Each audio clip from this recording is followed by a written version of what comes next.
Now, Josh Rom's here with me, our very own entertainment correspondent. And Josh, we've got an absolute load of stuff to get stuck into today, haven't we? Yes, we absolutely do. We have plenty of stuff. I mean, this is the thing about showbiz. Throughout this pandemic, it's kept going. It's kept going. Where would we be without the celebrities, giving us messages of strength from their fire pit in their Hampstead mansion? The Madonna message from the bathtub saying COVID's the great changer, the great equaliser, that will live on forever. Read the room, Madonna.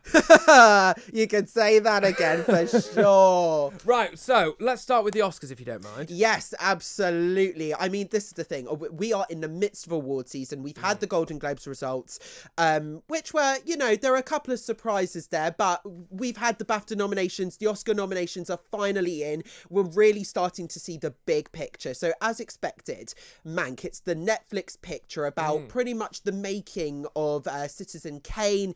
That leads the nominations with 10. However, I don't think it's going to win Best Picture because it's missed out on a screenplay and an editing nod, and they're kind of two nominations which are kind of indicators. So even though it's got a lot of nominations, it very much signals that the Academy admires this film, but it doesn't necessarily love it. Now, other films that are in the mix include The Father, Judas and the Black Messiah, Minari, Nomadland, Sound of Metal, and The Trial of the Chicago 7. And let me just say, Lionsgate this week sent me a sneak preview of The Father. Oh, here we go. It is one of the most...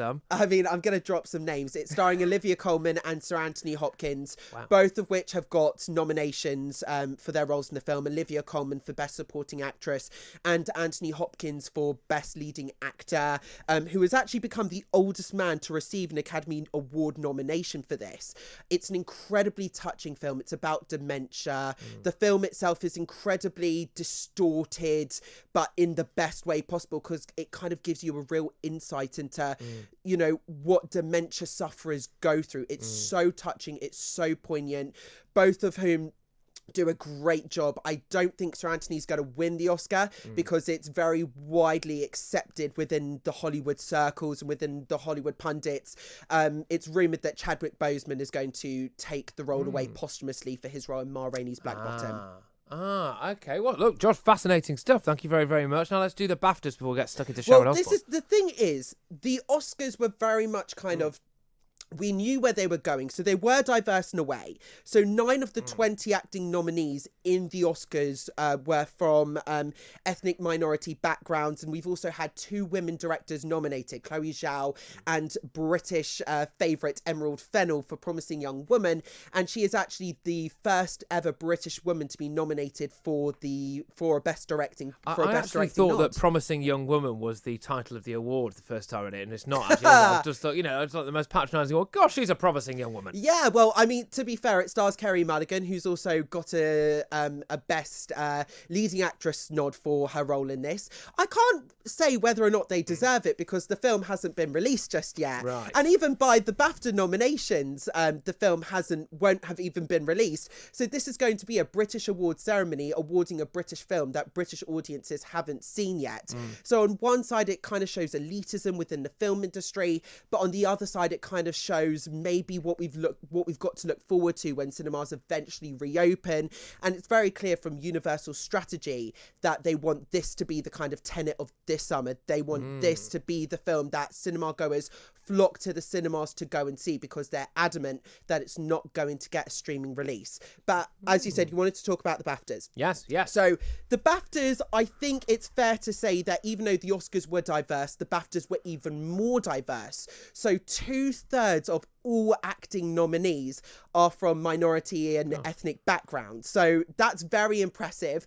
I think this is more of a cultural statement from BAFTA itself because of the criticism last year where not one single acting nominee was from a minority or ethnic background. And I think the fact, because the thing is with BAFTAs this year, even though they want to recognise British films, and they've done so, some of the firm favourites like Kerry Mulligan, like Gary Oldman, like Olivia Colman, like Sacha Baron Cohen, even Emerald Fennell, as I mentioned earlier, have Promising young woman.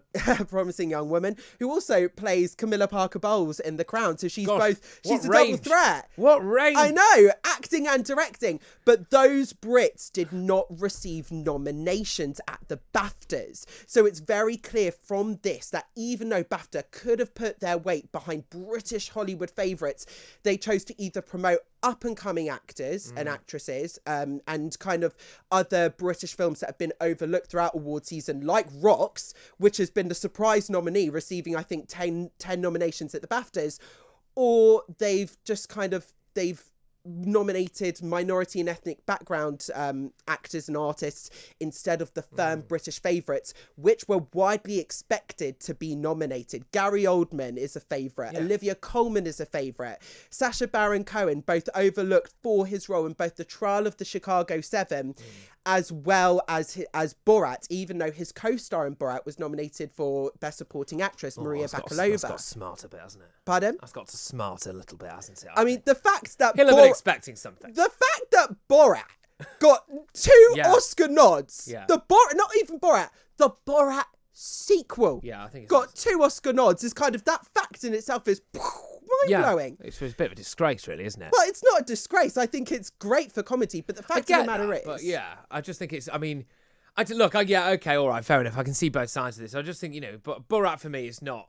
It's not an award-winning film. Well, listen, all that I will say is the fact that Sacha Baron Cohen, a British actor representing the Brits on the worldwide stage...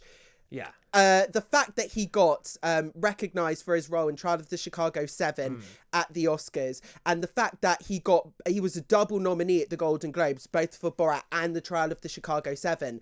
The fact that he's missed a nomination, a single nomination at the BAFTAs. Yes. That kind of shocks me. Although what I do suspect is that now this does mean that we won't be able to, hear him lecture us about some kind of human rights issue when he wins. I think you're getting him mixed up with Joaquin Phoenix. Possibly. I mean, Joaquin Phoenix. He gets stuck in. Didn't he curtsy in front of Prince William? I just don't understand. Sorry, I know I'm digressing here. No. Come on, bring it. Let's do this. I don't want to drag you into shaky ground, but why does everything have to be politicised? You know what I mean? Just win I an completely award. agree, Patrick. Say thank you, mum and dad. Say you owe it thank all your to them, agent. Thank God. Whatever. Get lost. Yeah.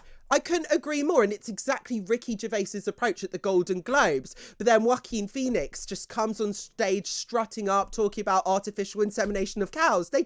Hollywood cannot help themselves. I mean, call me sceptical, but I'm not absolutely 100% certain that this particular Hollywood actor actually cares that much about the plight of the Native American people, to be perfectly honest with you. But hey, maybe that's just my sceptical nature. Talk Radio.